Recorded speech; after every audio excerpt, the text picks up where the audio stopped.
Sometimes a single word can turn someone's world upside down. Daddy.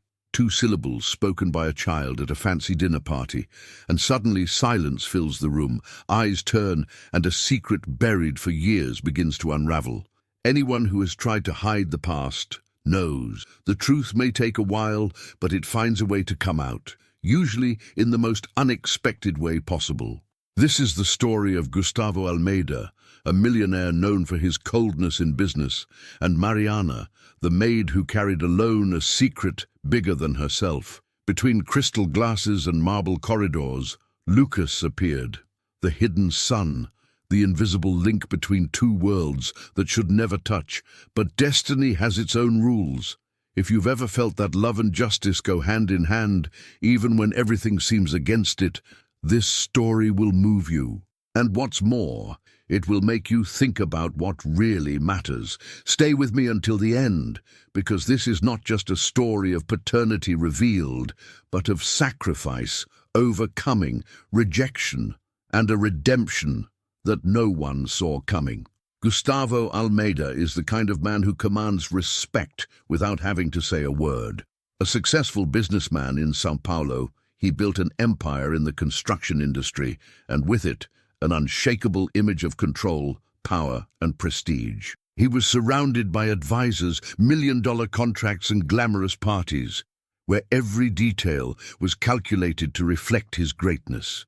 But what no one saw behind the curtains of the mansion was the fragility of a life where everything was impeccable, except his heart. On the other side of this story is Mariana, a simple, soft-spoken woman with an attentive gaze. A maid in that mansion for years, she knew every corner of the house like the back of her hand.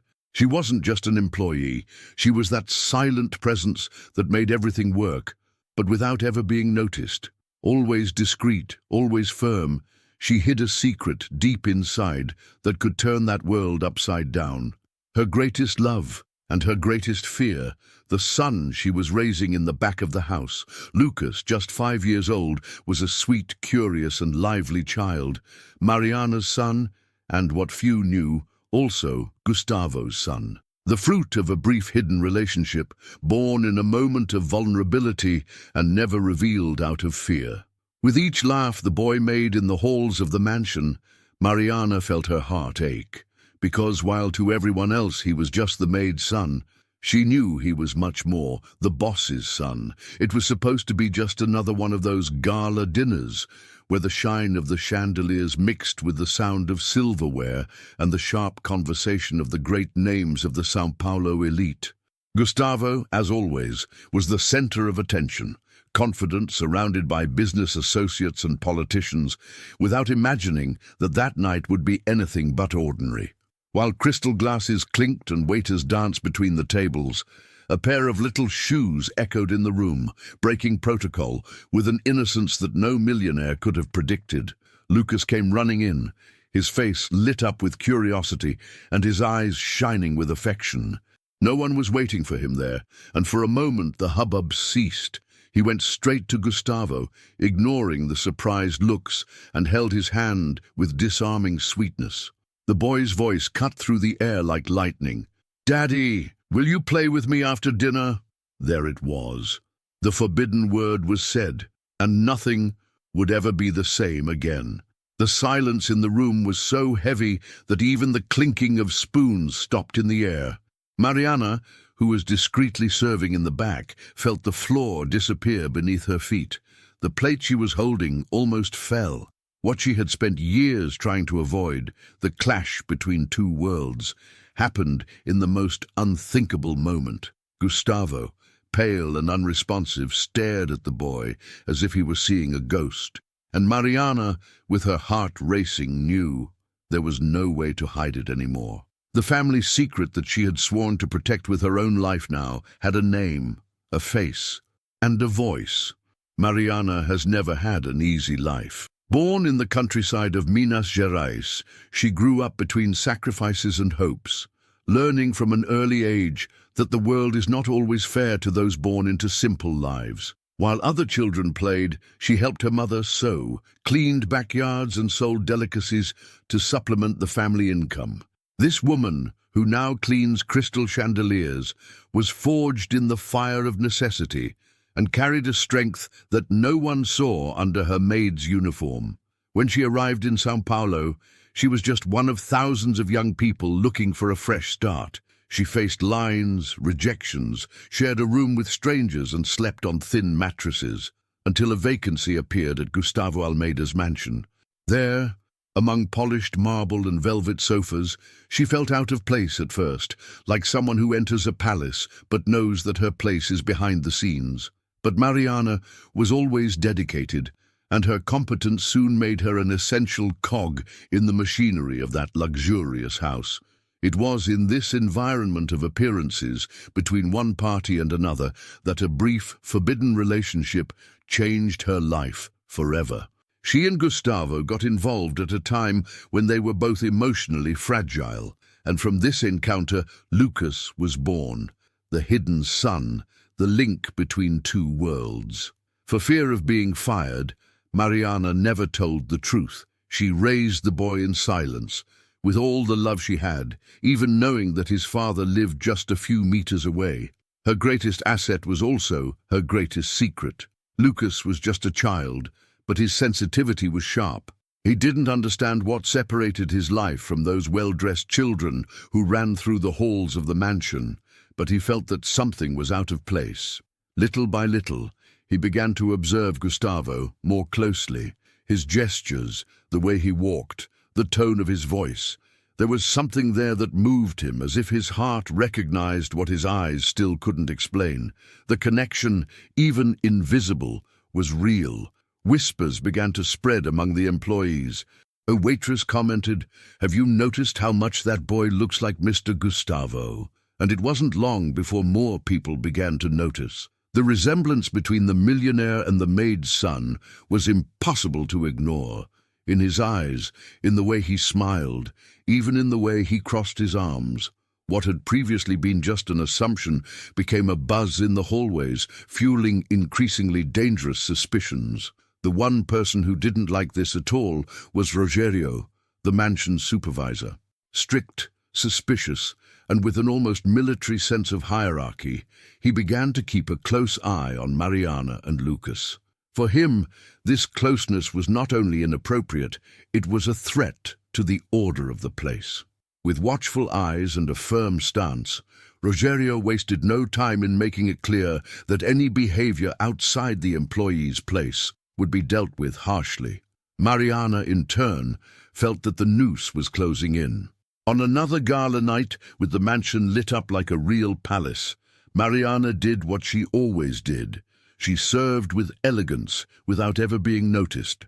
But Lucas, driven by innocence and the desire to belong to that world, escaped through the corridors and appeared again in the ballroom.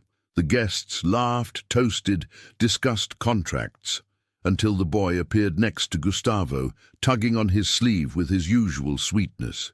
"Hi, uncle. Can you play with me after the party?"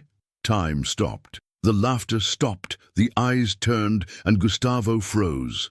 Shame rose to his face like a sudden fire. Mariana, upon realizing the scene, dropped everything and ran to Lucas, trying to change the situation. But it was too late. With a dry, cold voice, Gustavo crouched down and said, "I am not your father. I am nothing to you." They were harsh words, thrown like stones, and they fell on the boy's heart as if the world had collapsed. The entire room felt the impact. Mariana held her son in her arms, trying to protect him from cruel looks and muffled giggles. Lucas, with tears in his eyes, whispered in a trembling voice, "But I feel like he is, Mommy." That was too much for her. It was as if all the strength she had accumulated over the years had been exhausted there.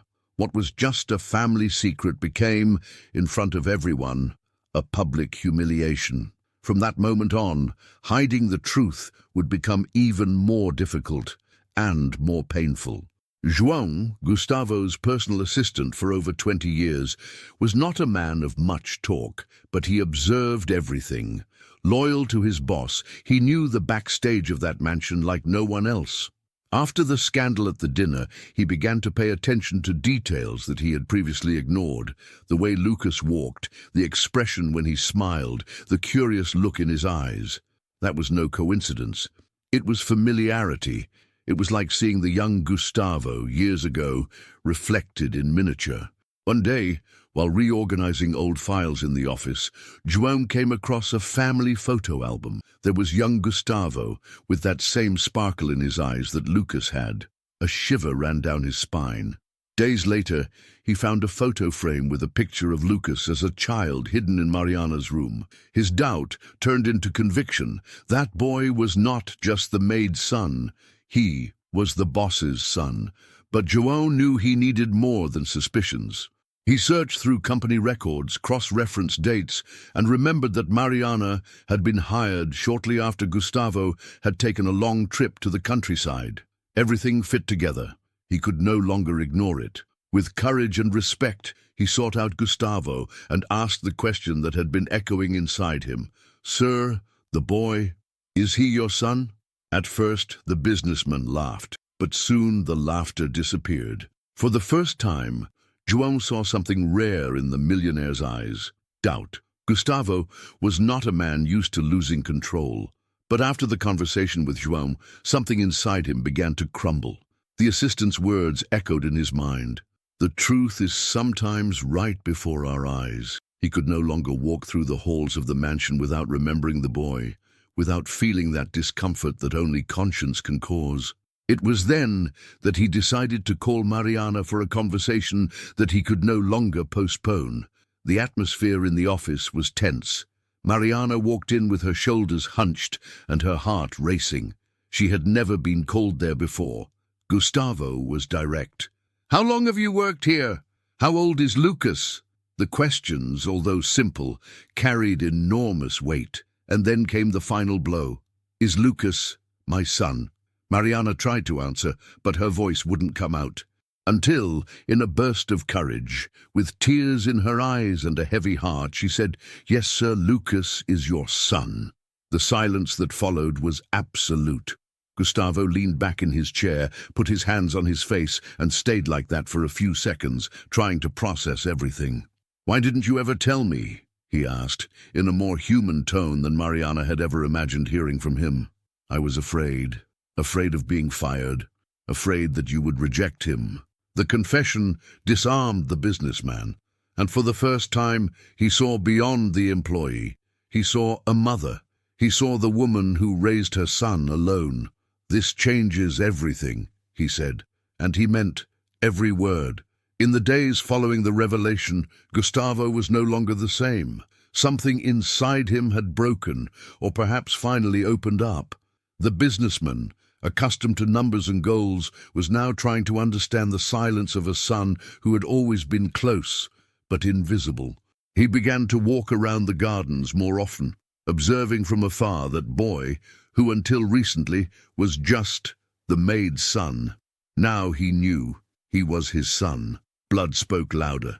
Lucas, on the other hand, continued playing alone, but with a different look, more suspicious, less dreamy. Until one sunny morning, while he was pushing toy cars under a tree, Gustavo approached. He sat down next to the boy and without any ceremony asked, "Can I play with you?" Lucas was silent for a few seconds, then held out one of the toy cars with timid hands. It was little, but it was everything. There, in that simple gesture, a bridge was born. Mariana watched everything from afar, from the back balcony with tears in her eyes. What she had never dared to dream of was happening before her eyes. Father and son playing together, sharing a moment of genuine connection. There was no speech, no forgiveness announced, just presence. And sometimes that's all a child needs. Gustavo was taking his first steps not as a businessman, but as a father. And that, for Mariana, was already a silent victory. A few days later, Gustavo did something no one expected. During a formal lunch at the mansion, with close friends and company directors present, he invited Mariana and Lucas to sit at the main table. Mariana hesitated, suspicious, but Gustavo's firm and for the first time welcoming gaze reassured her. you are the mother of my son. Today we have lunch together, as a family, he said in front of everyone. The room fell silent, and the reactions were varied. While some toasted with smiles, others could barely hide their astonishment. Mariana, dressed in a simple uniform, sitting next to the millionaire, was a contrast that broke protocol. Rogerio, the supervisor who had always upheld hierarchy as if it were sacred law, watched everything out of the corner of his eye, his jaw clenched. And then came the announcement that swept away any doubt. This is my son, Lucas, and this is Mariana, the woman who raised him with courage and love. The toast was inevitable, the revelation irreversible. It was a historic moment in that mansion. The boss's son, previously hidden, humiliated, silenced, was now recognized before the elite.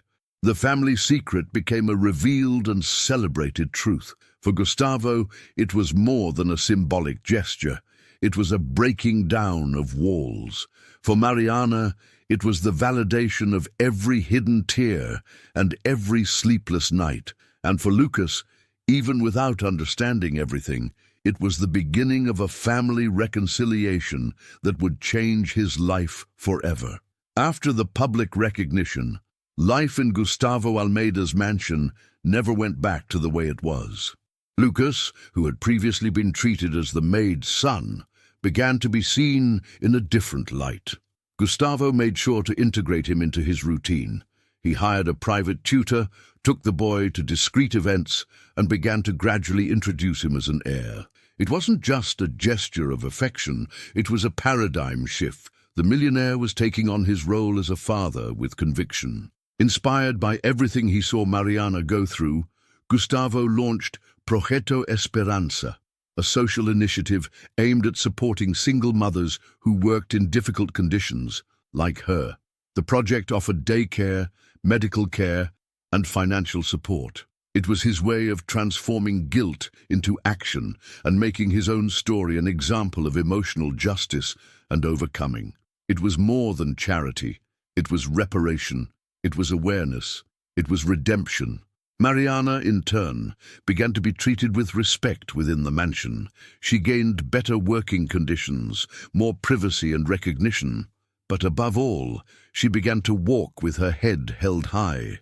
The woman who had previously hidden in the corners was now seen as someone who had won through love, not status. Lucas, her son who had been hidden for so long, now smiled freely in the hallways he had previously walked in silence. The change in her life was concrete, but also deeply symbolic. The story of Gustavo, Mariana, and Lucas is one of those that leaves its mark, not only on those who lived it, but on those who watch it. It shows that a mother's love can withstand the weight of a secret for years, and that the truth, even when delayed, always finds a way to blossom. Mariana fought alone, silently, but she never stopped believing. And when the world turned its back, it was the innocent look of a child that brought everything to light. A simple word, Daddy. Gustavo, the cold and calculating millionaire, discovered that there are riches that cannot be measured in numbers. That true power lies in admitting mistakes, asking for forgiveness and loving, even if it is late. His transformation was not only as a father, but as a man. He discovered that behind every social structure there is an emotional truth. No one is big enough to not need a family, and no one is too small to not deserve to be loved. And Lucas, oh Lucas, the innocent child who dared to speak his mind, even without understanding the adult world around him. He reminds us that sometimes what we lack is the courage to say the obvious. The secret revealed did not destroy that family. It rebuilt it. It transformed pain into affection, rejection into acceptance, and silence into hope. Because in the end, it's not about status or appearance. It's about love and what we choose to do with it. And you? Have you ever stopped to think about how many truths are being hidden today out of fear? How many Marianas are out there, carrying the weight of a secret alone, while raising children with courage and dignity? And how many Gustavos, so concerned with appearance and status, forget that the greatest legacy they can leave is the love they offer. Maybe you know someone who is going through a similar dilemma. Maybe this story touched a nerve inside you. So I invite you, share this video with someone who needs to hear it today. It could be a distant father, a warrior mother, or even someone who has lost faith in emotional justice. Because sometimes all we need is a story like this to remind us that true love always finds a way. If this story moved you, leave your like, activate the bell and subscribe to the channel so you don't miss the next ones. Here you will find real, inspiring stories full of overcoming to touch your heart and remind you that in the end, the truth always sets you free. And tell me in the comments, would you have done the same as Mariana? Or would you have told her everything from the beginning? Let's talk in the comments.